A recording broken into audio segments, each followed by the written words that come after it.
How we doing, everybody? UFC Thoughts here, and today I'm going to be going over just like what happened at UFC 299. I know I haven't posted an Afterthoughts video in a while. This is not going to be Afterthoughts, by the way.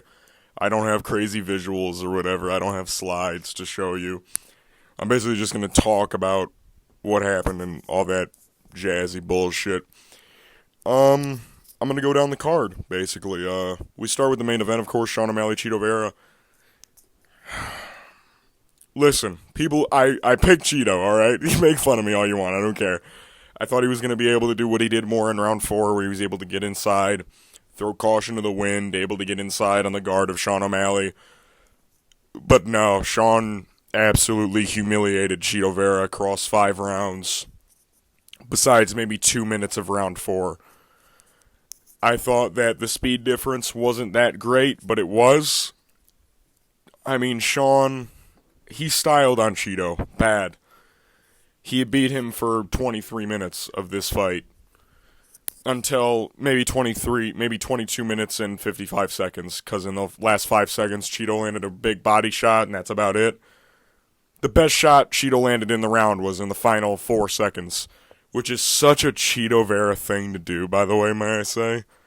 That is that's the most Cheeto thing ever.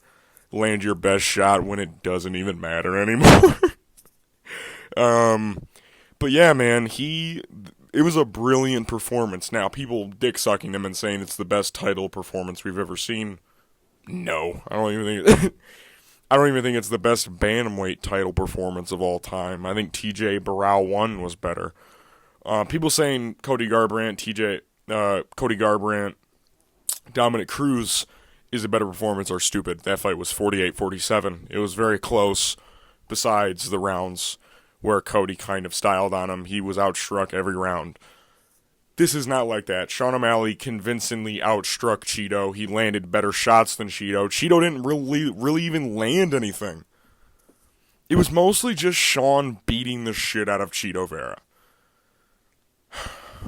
But while it was a great performance, and I am heavily impressed with how well Sean O'Malley was able to manage his workload and able to actually even hurt Cheeto and beat his face up a little bit. This is like one of the only times we've ever seen like this much damage on Cheeto Vera, because we've seen some bruising under his eyes, we've seen some marks on his face.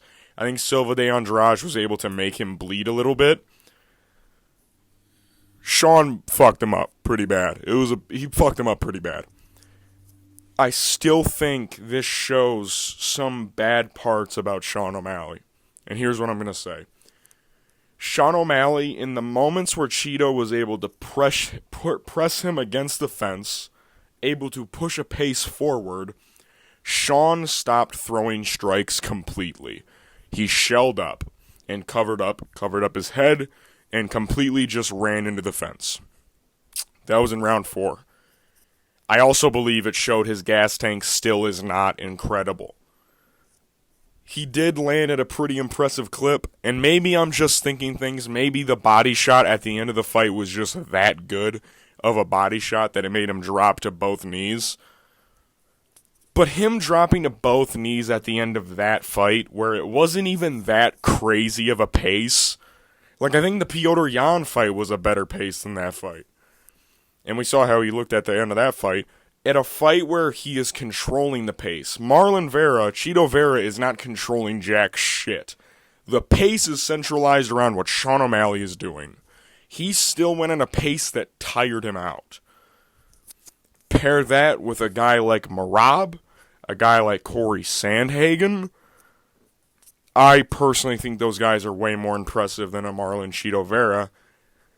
I don't know.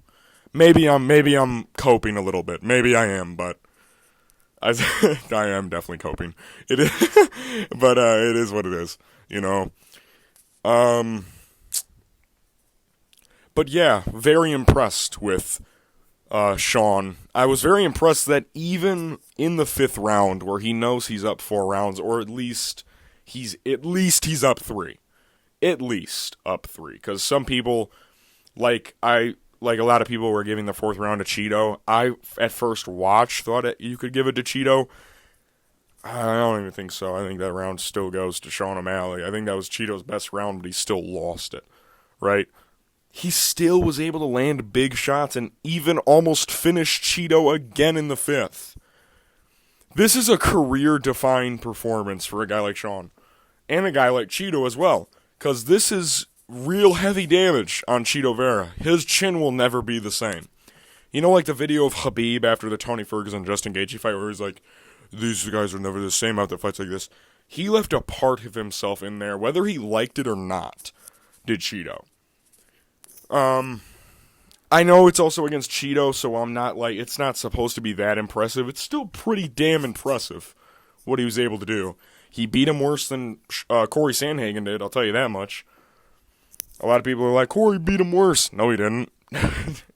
And I'm a humongous Corey Sandhagen fan. He did not beat him better than Sean O'Malley did. Sean O'Malley absolutely brutalized and embarrassed Cheeto Vera the whole fucking fight. So, this fight is it made me feel more at evens with a fight between him and Merab and a fight between him and Corey. Because prior to this fight with Cheeto Vera, I was pretty confident that a Corey Sandhagen and not an Umar, but a Merab would do terrible things to a Sean O'Malley. I think those fights are a little bit more even now. What I am a little afraid for a guy like Sean O'Malley is I don't know how long he will be able to last in the UFC with how fragile his body is. I don't know if anyone else has seen those photos going around of him with his cast, his arms in a cast, his foot's in a boot. I don't know when he broke his foot. I don't know what he did to his arm or forearm, or his hand rather, but he is a fragile human being. He is. He's very injury prone. So we probably won't see Sean O'Malley for a little bit, and I know people hate that. I assume he'll return probably September, I think is the date he also said on a podcast, was that he thinks he might return September at the Sphere. I don't mind that. Give him some time to rest. Build another big card around him. I know a lot of people hate the way that they build big cards to make it seem like he's a superstar. I mean, you can't deny it. He's a pretty big star, man. But yeah, I am very impressed with Sean O'Malley. Let's talk about the co-main event. All right. I picked Benoit Saint Denis. Hardy har har har. Everyone who picked Dustin is currently laughing in my face. I still don't think it was a bad pick. I don't. But I will say this. I think there are a lot of Benoit Saint Denis fans who are coping about him having staph. I think there is. I do think staph played a pretty, I don't want to say large, but I would say that it definitely played a part in his cardio looking as bad as it did. But I do believe that his just striking defense in general is a very large part of why he got clipped as much as he did against a guy like Dustin. I mean, dude, you got your arms so far low that your hands are below your nipples. I get you're going for shots and takedowns because they're working very well. But I do believe that his striking defense, along with his staph-infected cardio, definitely did play a part in his loss. I think that even though Benoit lost, I don't think he dropped his stock that immensely. The dude's been doing MMA for like 5 years, and he's already fighting a guy like Dustin Poirier. And he won the first round against a guy like Dustin Poirier and was largely dominating this fight against Dustin Poirier. But of course, he did show a lot of holes in his game that a lot of people said Dustin would exploit. I said Dustin could be able to exploit them, aka mostly his striking defense being very shitty. And he did. And I thought Benoit's chin was going to hold up. No, he got fucking toasted, brother. He got shit on. And I'm not going to make fun of people picking Benoit because I picked Benoit. I think it was a good pick. I think everyone who picked Benoit did what they said he would do. He was able to cut the cage off. He got Dustin to the ground. He was able to dominate him on the ground, get to dominant positions. He didn't find the finish. That's all he didn't do, was he didn't find the finish. I think a lot of people saying he was going to knock him out were a little weird. I don't think he was going to be able to knock out Dustin Poirier. He does hit hard, but his accuracy is not that crazy good. I think people who said submission were smarter. Yeah, but Dustin, his performance, while he did win, I did think it was a shaky performance. Him jumping guillotine as much as he did was very weird. I don't know why he jumped it so much. He jumped the gilly in the second round, 5 seconds in, right after his corner told him, don't jump guillotine. And he was like, okay, let me get this guillotine choke. That's basically what the second round started off with, was just, don't jump the guillotine. I won't. I'm going to jump the guillotine. It's basically what happened. He was like, I'm not going to jump it, I promise. He jumped it immediately. I don't know what happens next for either guy, because this is not a fight that gets Dustin a title shot, because he did just get knocked out in July. I see MMA Guru saying Poirier and Conor McGregor 4 for International Fight Week. That'll totally cuck out fucking Michael Chandler. I don't think they'll do that. I don't think they will. I think his next matchup entirely bases itself off of what happens at UFC 300, because there are a lot of fights on there that are lightweight matchups, like Charles Oliveira and Arman Sarukian. Justin Gaethje's fighting Max Holloway, who of course is coming up. I don't know if Max Holloway will stay up or go down. You have Renato Moicano versus Jalen Turner now. If either of those guys gets a very dominant win, maybe they get the jump up in competition. Who knows? Are there any other lightweight matchups on that card? Also, can I just say that it's bullshit that Bo Nickel is on the main card of UFC 300 against Cody fucking Brundage? Are you shitting me? You have Charles Oliveira, Arman Sarukian, Yuri Prochazka, Alexander Rakic, Aljamain Sterling, Calvin Kattar, Sadiq Youssef even, and fucking Diego Lopez. You have Holly Holm, Kayla Harrison. You have fucking Jim Miller and Bobby Green under him. You have Davison Figueiredo and Cody Garbrandt, two former champs who are fighting each other, who were supposed to fight each other at one point in 2020. A lot of people forget that. Under fucking Bo Nickel fighting Cody Brundage. Are you shitting me? I get it. You want to push him as a big star. I get it. Who gives a shit, though? Who cares? I don't care about that fight. Everyone knows Bo Nickel's going to wash that fucking shitty guy out. Everyone knows it. Cody Brundage has like a 500 record inside the UFC. His grappling sucks. His takedown defense sucks. He got a cool slam knockout his last time out. Cool, I guess. Don't forget that the last fight prior to that, he was getting wrestle-fucked and then got a DQ win over Jacob Malkoun. Great work, bud. But back to what I was saying. I think Dustin, his next matchup entirely is based off that. I am very happy that Dustin won. I know that sounds shocking to say. I was rooting for Dustin this whole fight week. I wanted him to win. I just wasn't that confident in picking him. I almost switched my pick just based off the Benoit staph infection because I knew that his gas tank was going to be dog shit. I don't know who Benoit fights after this. Of course, he's going to have to fight down. You don't fight up after losing your fight up. You already had the fight up. I like the matchup between him and Drew Dober that some people are proposing. I think it makes more sense. Even though Drew Dober is technically coming off a fight up the rankings. It's Drew Dober, though. He's the knockout king now at lightweight because Dustin just tied him with 9. But still, it's pretty cool. Definitely one of the funnest fights on the card anyways. I can't wait to see these guys. I can't wait to see Benoit grow up. And this matchup shows me that Dustin still, he's got it, man. He's still got it. But this matchup proves to me that a Islam Makhachev would absolutely fucking murder him if they ever did fight. So, there's that. Let's talk about the featured fight. Michael Venom Page, his debut in the UFC, absolutely humiliates Kevin Holland. Besides, like, a minute and a half in the second round where Kevin Holland was able to take down Michael, almost choke him out, and land a couple brutal elbows and some good ground and pound. Besides that, Michael Venom Page beat the shit out of Kevin Holland. Let's not act like he didn't. All right, I am a humongous Kevin Holland fan. I've seen him in person. I love Kevin Holland. He's very fun. He's very entertaining. Blah, blah, blah, this, blah, blah, blah, that. He got worked by Michael Venom Page. I'm very impressed with how Michael Venom Page was able to compose himself in this fight. He made easy work of Kevin Holland. He did. I saw someone say this when I was watching the fight, I was like, him and KSI kind of got the same fighting style where they bounce. Then I saw Ari Helwani tweeted it. He was like, Michael Venom Page kind of fights like KSI. It was like, you mean KSI fights like Michael Venom Page, you fucking balding dick? Go back to watching soccer, asshole.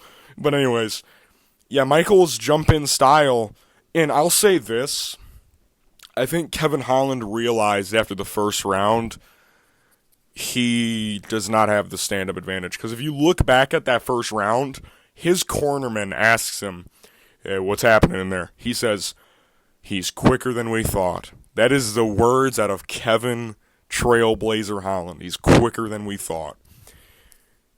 Michael was very quick in this fight. He was able to enter the pocket very easily, get out without any danger.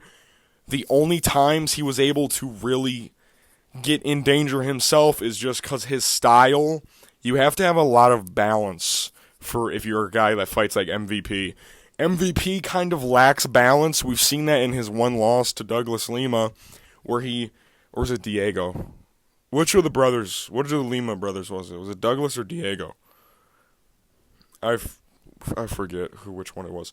He jumps in and the Lima brother, he fucking kicks his leg right out from under him because he doesn't have balance under him. We saw that exactly in this fight. He threw like a push kick, and then he went to go do a jumping back kick to the body. But Kevin Holland timed a leg kick like perfectly and knocked him on his ass, and then like just jumped on him. And Michael was like, ugh! But we've seen him get pushed off balance a couple times. But this fight was MVP showing how MVP fights in the UFC against a guy that's UFC caliber and Kevin Holland. He landed a lot of good shots. I am low-key surprised at how good Kevin Holland's chin held up. He got hit in the temple a lot, which if you're in a UFC fight, there are a couple places you don't want to get hit in a lot. The temple and behind the ear are like two of the highest ones because those shatter your equilibrium and you fucking go all loopy-legged. He got hit a shit ton there. Michael wasn't like clipping his chin or nothing. He was landing really high on his temple, like behind the ear shots, because Kevin Holland kept like leaning back and getting hit by them. Kevin wasn't able to impose any of his will either. Michael Venom Page threw a couple leg kicks. I thought he would throw more, if I'm being honest. I also picked Kevin Holland.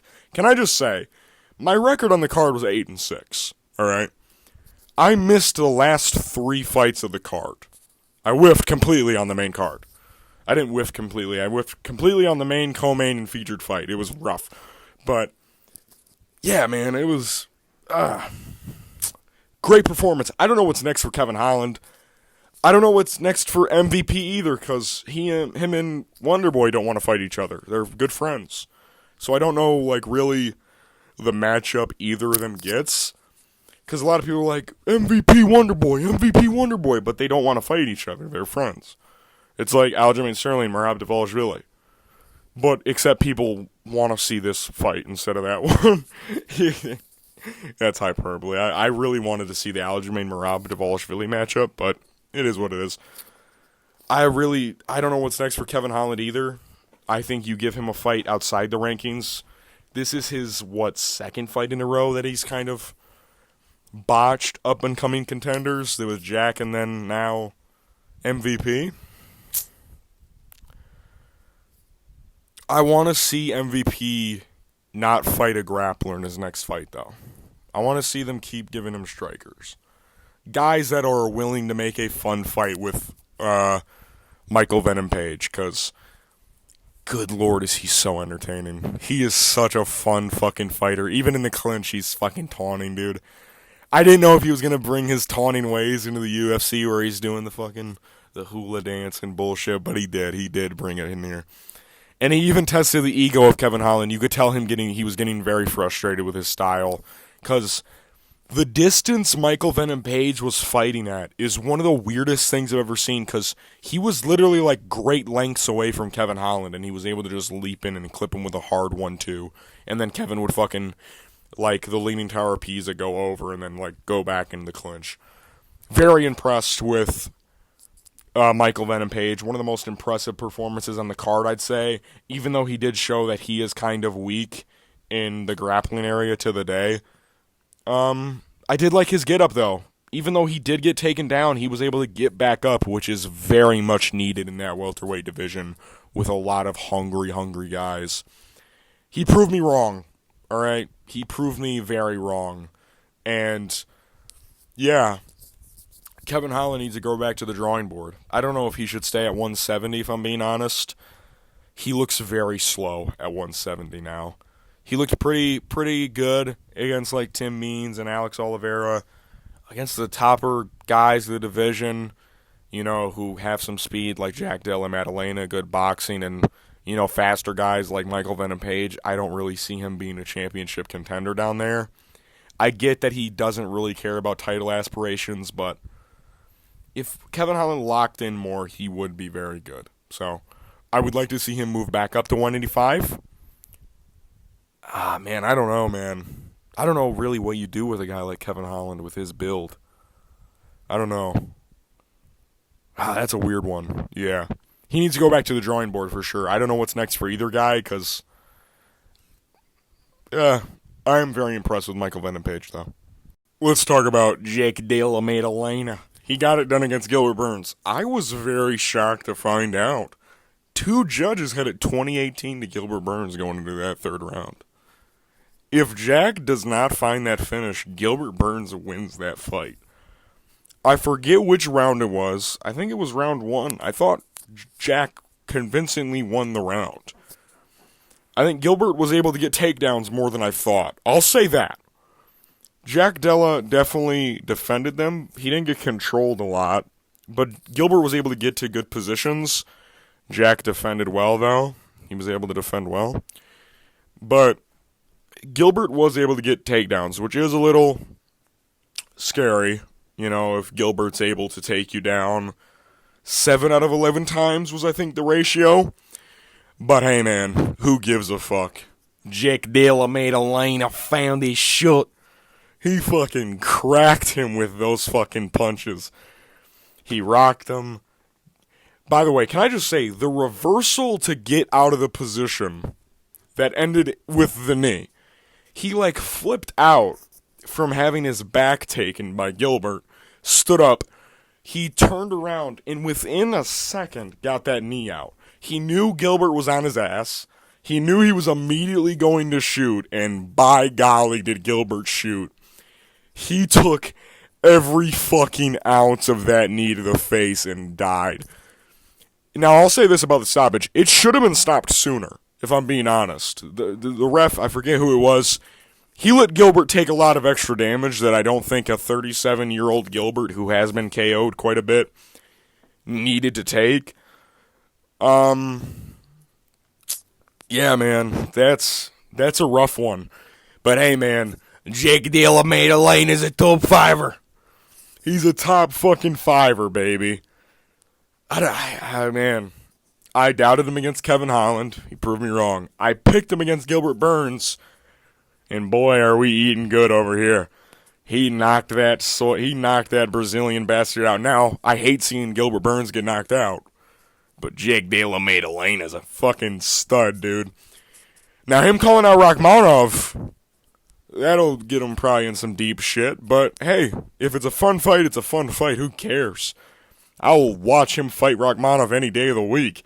And if the rumors are true that they are going to Perth in the summer, you got to get him on there. You have to get him on there against somebody. It doesn't even have to be Rakhmonov. It could be against some bum. Get him in there. Get him a good finish. I think this raises Jack's stock immensely. Even though he did struggle a little bit with Gilbert Burns, I think it shows he's able to persevere even more. Because Basil Hafez, he made him struggle quite a bit, even though he definitely won that fight. He definitely beat Basil Hafez. He definitely struggled with Gilbert Burns, but he was able to find the finish. And that's what we need in these weight classes, are guys that are willing to go through hell and back and know that there is a chance they're down and still get a finish.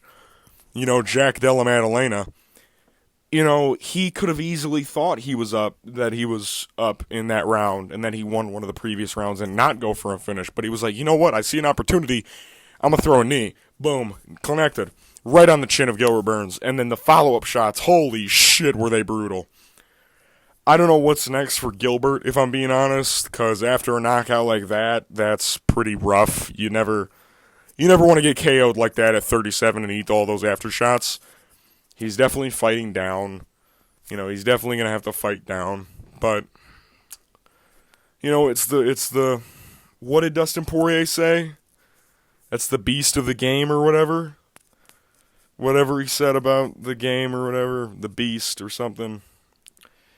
Because he's going to have to fight down now. He fought down once, now he's going to have to fight down again. Gilbert Burns is kind of going to turn into that journeyman welterweight who will beat older guys and maybe some younger guys. He'll put them through tough fights, but eventually, he's going to start stockpiling losses and all that. But Jack Dilla's a top 5 fighter, baby. We did it. Jack Della Maddalena. I love saying his name, dude. He's so... But yeah, he did show holes in his game with grappling and being able to get controlled. But, hey man, ball don't lie. That knee connected, and boy, do we got a top 5. Yes! Petr Yan fucking won, baby. Let's go. And it was a great fight between him and Song Yadong. Holy shit. I will say it was a very weird fight. Let me put it like this. Petr Yan says that he had a injury going in. He almost pulled out. And that he injured his knee in the first round. It's always the first round with these guys. They always injure shit. I will say, Petr Yan looked very frightened about grappling in this fight. I mean, Merab Dvalishvili had to have given this dude fucking severe amounts of fucking double leg takedowns, because Song Yadong would slightly move as a level change and Petr Yan would react violently to them. But hey, he fucking pulled through. He lost the first round, of course, because he always does. But he rallied in 2 and 3. And Song Yadong gassed. Like everyone said he would. Like a lot of people said he fucking gassed. He did. I think that he just needs to... They need to stop throwing these younger guys. I understand Song, this was his 13th, 14th, 15th fight in the UFC. I think he's 10-2-1. So that would make him, this is his 14th bout, right? He's been in the UFC for a long time, but he's still 26 years old. I get that he wants to fight up in the competition. I get that, but you got to take time with these guys. I mean, you got to take time, especially when you're going from a Chris Gutierrez to a guy like Petr Yan in just 3 months. That's another reason why I picked Petr Yan, was because of the quick turnaround from a guy like Song Yadong. I knew Petr would put a better pace, and he did. Even though it did look very awkward. Song Yadong was landing good shots. Petr mixed it up better. He was landing good headshots. He landed a lot of good body shots, which probably did contribute to the gas tank. But I'll say this, Petr Yan's gas tank didn't look too much better either. He looked a little slow as well. But that's besides the point, because he fucking won, baby. Let's go, Petr. That's the boy. That's the prodigy. He won. Yeah. But, yeah, I don't know what's next for either of these guys either. I think Song Yadong versus Umar Nurmagomedov is a good fight. Either Umar fights him or Umar fights like Jonathan Martinez. I don't know what's next for Song Yadong. I don't really know. I don't really know what you do with him. Maybe you do the rematch with him and Shido. Maybe you do that. For Petr, I think maybe either a Cheeto Vera fight makes sense. If he did injure his knee, him and Cheeto are going to be out for a long time. That is a fight I've always wanted to see, is Cheeto Vera versus Piotr Jan. I think that fight would be very good fireworks, because that first round will be dreadful, but 2, 3, 4, and 5 will be very good. Because Piotr Jan doesn't have a very good, length reach on Cheeto Vera, so Cheeto will actually be able to make it in the pocket on Piotr Jan. He won't shell up as much. Song Yadong, either the Cheeto Vera rematch, either of these guys could fight Cheeto, I'd be fine with it. I think Song Yadong has to fight down logically just because he lost his fight up in the rankings. So I think him versus Umar is a fight they might make. Because Umar said he's also injured, so I don't know. All those Dagestani guys are fucking injured to shit. So, I don't know. Very fun fight, though, between Piotr and Song Yadong. I was not highly impressed with either of them, I'll say that. But if Piotr Jan is injured, like he said, to his groin, and he injured his knee, then I can see why he had not a great performance. And Song Yadong, he needs to work on his gas tank a little bit. That's all. I'm just going to say that. That's all that needs to be said about Song Yadong. They both have a lot of work to put in, because either of those guys gets fucking mauled by Merab, Piotr again by Merab, and Song Yadong would get absolutely shredded by Merab. So, pretty safe to say. Alright, for the rest of the card, I'm just going to kind of go through pretty quick here. Let's start with Jailton Almeida losing to Curtis Blades. Jailton did exactly what I said he was going to do in the first round. He was just going to maul him by takedowns. But then in the second round, Jailton fails the takedown on Curtis Blades. He does. And I don't know if the shovel uppercut on the way in by Curtis had anything to do with it. If it did, props to Curtis Blades. But Jailton kind of just rests at Curtis's ankles. And he's like, you know what? This is a safe spot for me to reside. Curtis then proceeds to land, and I quote, 17 shots to fucking Jailton's, temple and behind his ear. Jailton just stayed there and ate everything. He was like, yeah, this seems pretty good. This seems like a pretty good spot for me to just lay. And then he gets TKO'd. So, Jailton loses by having shitty IQ. So, and I'm coping. I am coping with this, because he did say what I was going to do. Curtis Blades just earned himself an interim title shot against Tom Aspinall right there. Cyril Gahn can go suck a dick. You beat Sergey Spivak. Curtis Blades just finished Jailton Almeida, who a lot of people thought was going to maul everybody. He was mauling Curtis Blades, and then he just decided to give up. So, to everyone saying, cut him out of the UFC, that's stupid. Just he'll fight Sergey Spivak next. He'll maul that fat white guy next. Yeah. I'm very disappointed with Jailton Almeida. Curtis Blades didn't even have that stellar of a performance prior to him landing those 20 bombs to his temple. Looked like dog shit. He looked like dog shit. And I know it was probably just because he was trying to stall time and just not waste a lot of energy due to grappling. But dude, Jailton was thrashing this guy around without landing any damage, can I say. Jailton has one of the most boring styles of wrestling because he doesn't do anything with it. He legit did nothing with any of the 9 takedowns he had in that first round. It's just so aggravating because he did exactly what I said he was going to do. He was going to thrash him around because Curtis Blades has overrated takedown defense. But nope, he just fucking falls and dies. He just eats every punch. And Jailton's a good dude. He was like, good fight. It's so... We move to Caitlin Sermonara versus Macy Barber. This fight played out exactly like a lot of people thought. Macy finding her way inside Caitlin, forgetting to use her reach advantage. A lot of clinch going on, a lot of clinch fighting. Macy she did a lot better than I thought she would with takedowns. She went 4 of 4. That's very impressive considering she has a 15% takedown accuracy. But yeah, I am slightly impressed with Macy Barber. I think she definitely won the fight. I think there some people complaining about the decision. I don't know why. I don't know why people were like, I thought it was pretty convincing that Macy Barber won. She landed better shots than Caitlyn. Caitlyn didn't really land anything of note. She kind of just like plotted on the outside while Macy tried to find her way in.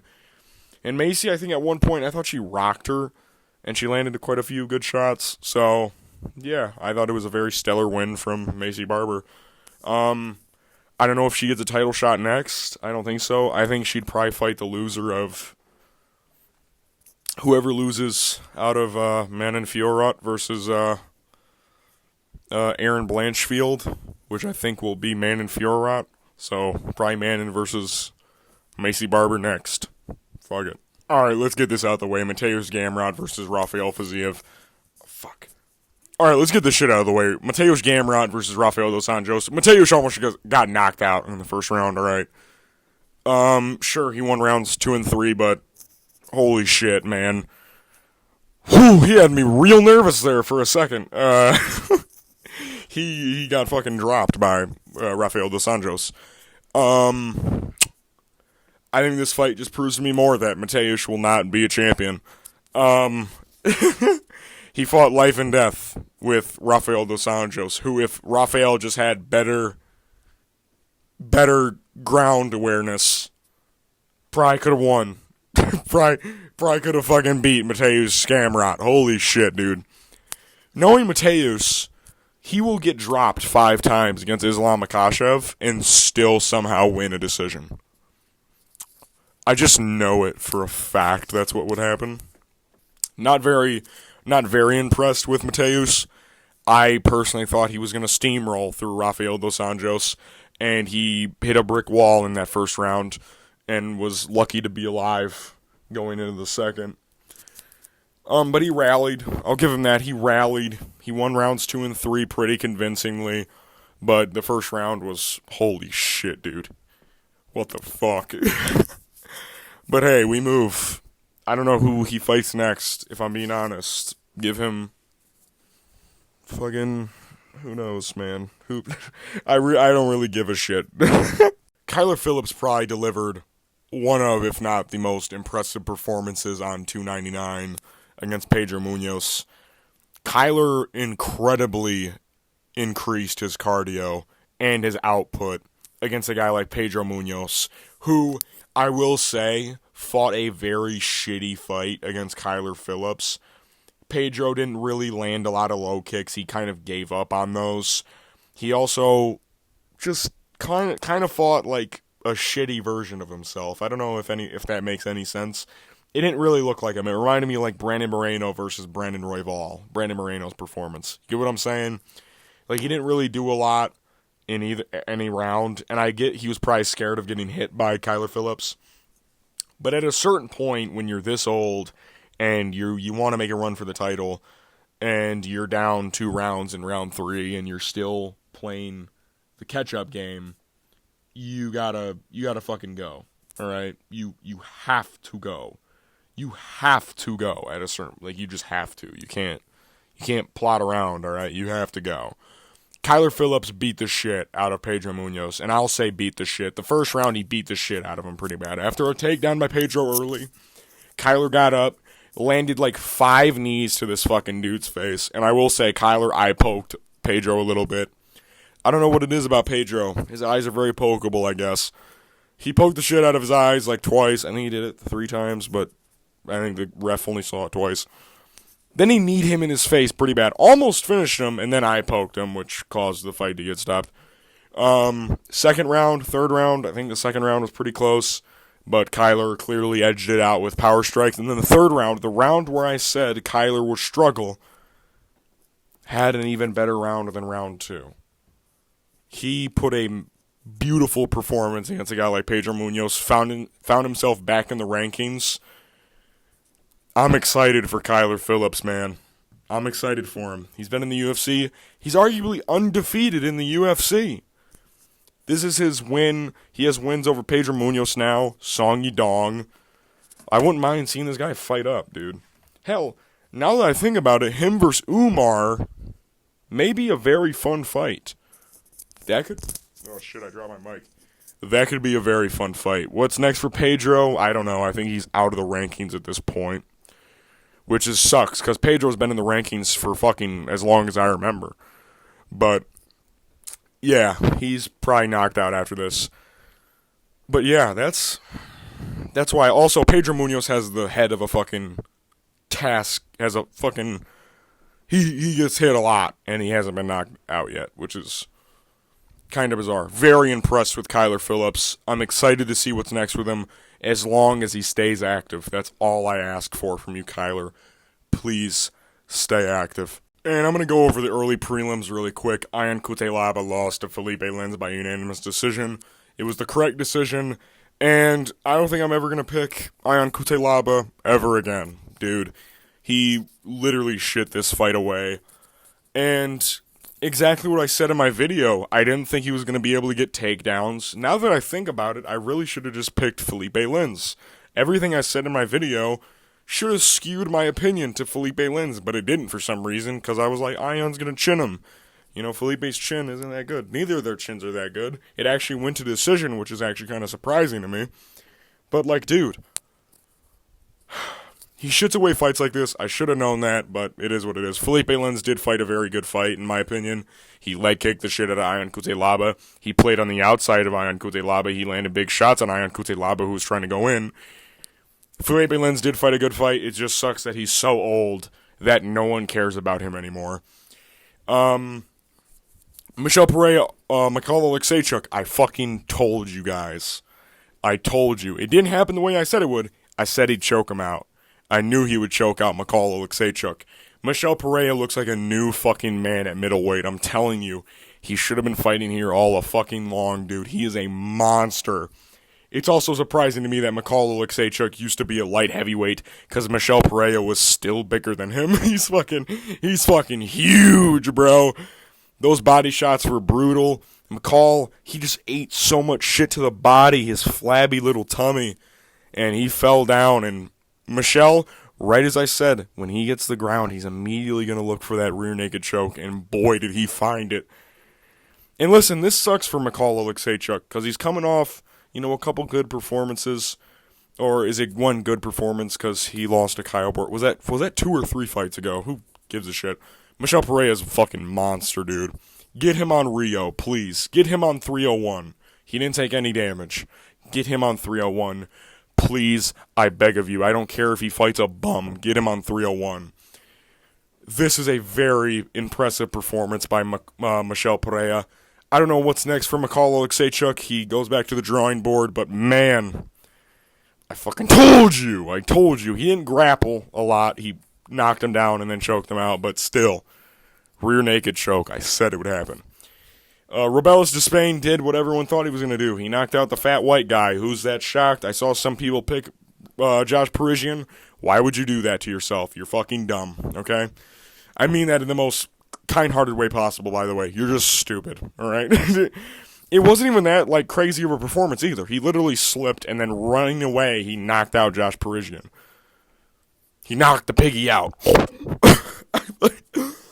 Oh, shit. Like that, bro. You're running at him, throwing useless shots because Josh Parisian has the punching power of a toddler. Robelis, man, he just hits really hard because, normally that shouldn't hit hard. That was, a very weak shot from Robelis Despain, and it still put away Josh Parisian. I like the idea of just putting him on every pay-per-view from now on, if he can make weight, just knocking out fat, overweight heavyweights that are on the UFC roster who are willing to fight him. Please. Line them up. Literally have it scheduled on every pay-per-view that Robelis Despain versus to be announced that he's just going to fight a fat heavyweight. All right. CJ Vergara versus Asu Almabayev. Did exactly what I thought he would. CJ Vergara did fight a pretty solid fight, I will say. He did better than I thought he would. I thought Asu will actually dominate him. I didn't say he was going to finish him. I said he was going to win by 30-27 decision, which I believe he did. But CJ Vergara actually did a little better than I thought he would. I thought it would be more dominant. I thought that Asu would land a lot better shots. He would actually maul him on the ground. It was mostly just him. He didn't maul him on the ground, but he definitely did some good damage on the ground. He kind of bitched him a little bit. I don't know what's next for CJ Vergara. He has to move up a weight class, dude. There is so many times that this dude's missed weight and he gets away with it, dude. Move up, you fat sack of shit. Then the first fight of the night, Joanne Wood retires after beating Marina Moroz, getting that loss back in the win column. The fight was scored correctly, I'd say again. Marina, I thought, round one. Joanne won round 2. And then in the third round, a round that Marina was winning, Joanne landed a spinning back fist and almost puts out Marina Moroz. And then she's kind of on autopilot for the rest of the round. Joanne lands a couple good shots, almost like throws 3 flying knees or whatever. Yeah, she did very well. Joanne, I'm glad she ended on a win and she retired with a winning record inside the UFC. Very cool, man. But yeah, UFC 299 was a damn of experience, dude. It was so fun. It definitely lived up to the hype. There was a lot of fun fights. And we moved back to the Apex for the foreseeable future. Besides a trip to Atlantic City. Women's main event.